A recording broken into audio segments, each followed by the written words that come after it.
West Bengal's first budget under a BJP government has offered the clearest indication yet of how the party plans to govern the state after ending more than a decade of Trinamool Congress rule. But does it represent a genuine economic roadmap? Or is it primarily a political document designed to balance welfare, investment, and ideology? Economist and Congress leader Prasenjit Bose speaks to the Federal about the budget's implications for economic growth, job creation, fiscal health, and governance.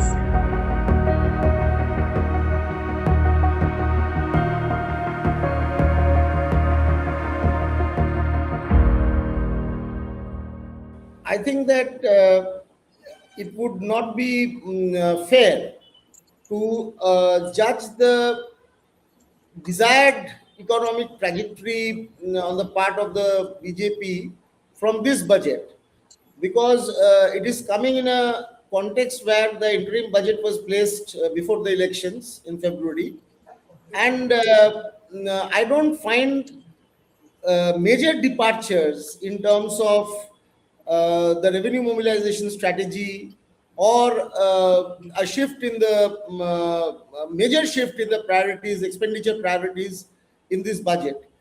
And I think that for a fuller analysis, we have to wait for the next full budget.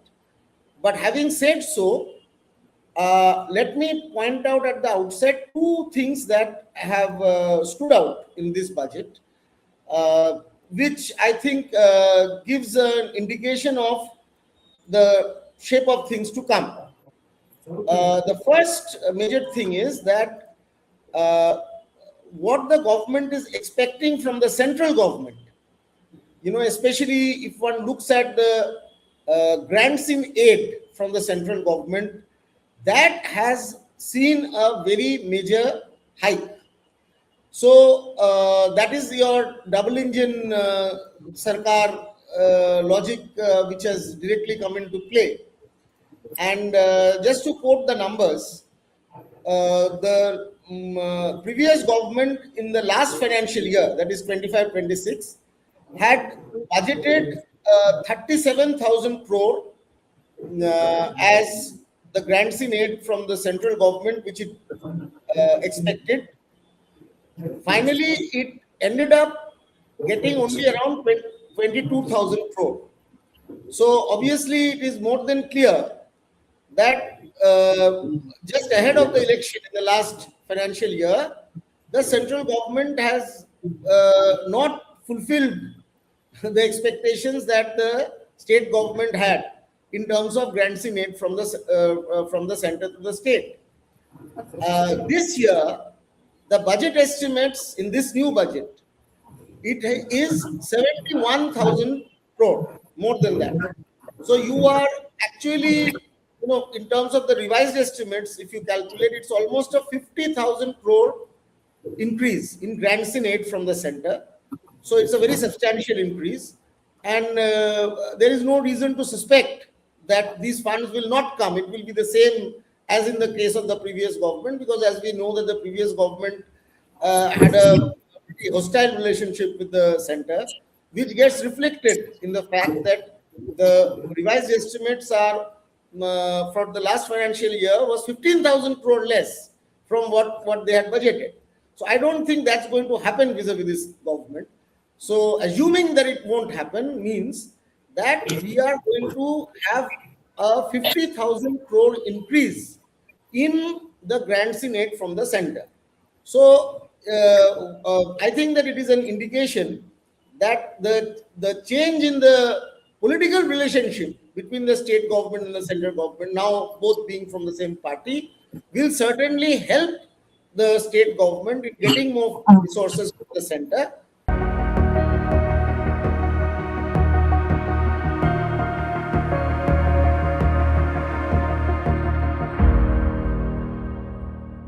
The short point is no, it does not. But let me elaborate. I think that first of all, there is a 50,000 crore increase in the grants in aid from the last financial year. But it is up to this government to balance all these economic objectives, how they're going to spend that. And what this government has done, if we look at the budget, I will point to three aspects. First of all, I think that there is actually a very significant cut in the welfare expenditure. Now, that significant cut has happened in a manner which is quite opaque, because the finance minister has not been very transparent about how he is going about the welfare schemes. Let me put it in one example, which there are several others, but for the sake of brevity, let me focus on the most important and the most expensive welfare scheme which the previous government had, which is Lokhir Bhandar, which was called Lokhir Bhandar, which meant in the last financial year 1,500 rupees per head for women beneficiaries of the Lokhir Bhandar scheme. So as per the interim budget, you had 2.4 crore women receiving this welfare benefit. Of the scheduled caste and scheduled tribe households, their women would receive 1,700 and the general category would receive 1,500. And the total number of beneficiaries was, as per the interim budget, 2 crore 42 lakh. And the total allocation for the entire financial year was 32,000 crore. Now, this government, the BJP, had promised to raise this amount from 1,500 to 3,000 crore in their manifesto. And in the budget, they have said that we are increasing this to 3,000 crore. But the financial allocation has increased by only 4,000 crore, from 32,000 crore this year to only 36,000 crore. Whereas the per capita benefit transfer has doubled from 1,500 to 3,000. The allocation has only increased from 32,000 crore to 36,000 crore. So it is more than obvious, and the finance minister in his speech has not given the number of total beneficiaries, which the previous government had reported transparently. So you can't actually make a calculation, but ballpark estimates suggest that at least 1 crore would be struck off the beneficiary list. Now, on what basis they are striking it off? There are legal questions. Is SIR excluded, and so on? All kinds of notifications are coming that, but even then, SIR excluded, it doesn't go to 1 crore. So on this, the government needs to come clean on what exactly it is doing, and on what basis they are deciding that who would be retained and who would be excluded. Or are they scrapping the old thing and just going by new applications alone? So that all that is shrouded in mystery. But what is more than clear is that they are at least partially dismantling this cash transfer scheme by drastically reducing the number of beneficiaries. So that's point number one. Point number two is that the debt in West Bengal and the debt GSDP ratio has been worsening for quite some time now. And the GSDP growth rate, although the fiscal strategy document shows that this last financial year, the GSDP growth rate in West Bengal has been slightly higher than the national average. But over a long period of time, actually, the longer period GSDP growth rate in West Bengal has lagged behind the overall national average. So West Bengal has not grown faster than the rest of India, say if you take the last 10-year period. So as a share of the national economy, West Bengal's economy has shrunk over time as a share of the overall national economy. So, but on the other hand, the debt has grown exponentially. It is over 8 lakh crore now. It is estimated to be almost 40% of the state GSDP, which is, I think Punjab is the worst in terms of debt GSDP ratio, and then second is Bengal. So obviously the fiscal latitude of this government is limited, and what they have done is they have actually tried to reduce the fiscal deficit. So they are concerned about this debt. But given the expenditure commitments, all these cash transfer schemes, they have promised they are going to continue. There are Supreme Court orders saying that they have to clear the arrears of the dearness allowance of the government employees, which they have been demanding for a very long time now, and the previous government did not oblige them. They have committed that they are going to not only clear the arrears, but even increase the DA rate that has been announced in the budget. But all of that needs a hell of a lot of money. I think only the arrears would come to something around 38,000 crore. I don't see from the budget documents how that allocation has been made and from where. So there is a lack of transparency in what they are claiming that they are doing and what they are actually doing, because the numbers, the financial allocation numbers, don't back up the claims that they are making. So that is one side. They are reducing the fiscal deficit. So that means that in terms of promoting growth and infrastructure and job generation, it comes mainly through capital expenditure. So if you look at capital expenditure, I think it is more or less in this budget at the same level which the previous government had budgeted. So this government will not provide any enhanced or incremental push to the state economy. It is more of the same. It is continuing in the same trajectory. But I will once again reiterate that we have to wait for the next fiscal budget, next budget of the state.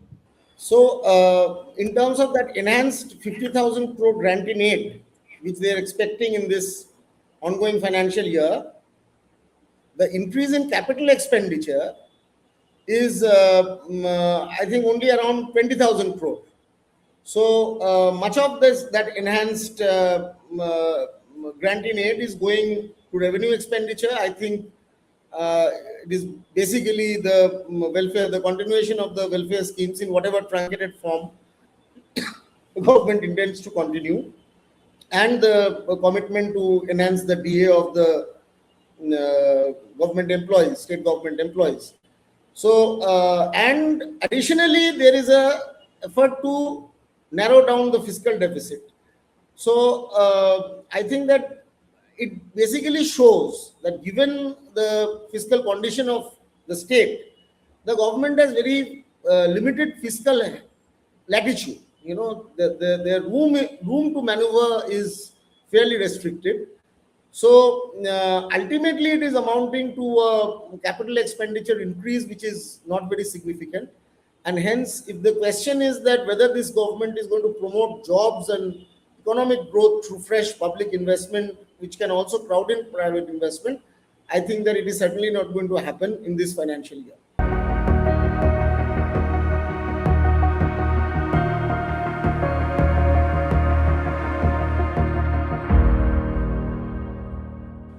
Well, as I have already explained, that they have tried to balance all that, but jobs and growth depends upon investments.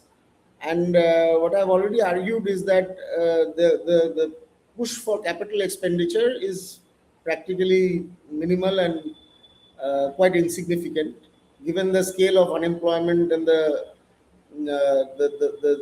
infrastructure deficit of the state. So I think that it is the fiscal situation which has constrained the government, and on the other hand, the commitments that they already have made in terms of continuing the welfare schemes, they are unable to sort of maintain it in terms of the size that the previous government was, kind of the sheer number of beneficiaries they have had to cut down, certainly in the case of this biggest cash transfer scheme. And they are also bothered about the debt buildup. So they're trying to further reduce the fiscal deficit and bring down that debt. So if this is the trajectory which continues in the days to come, basically, I think that this will not solve the problems that are confronting the West Bengal economy.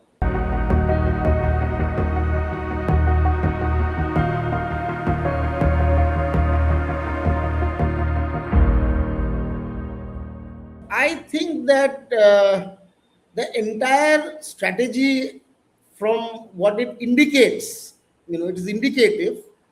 We have to wait for a few more budgets to arrive at more accurate assessment.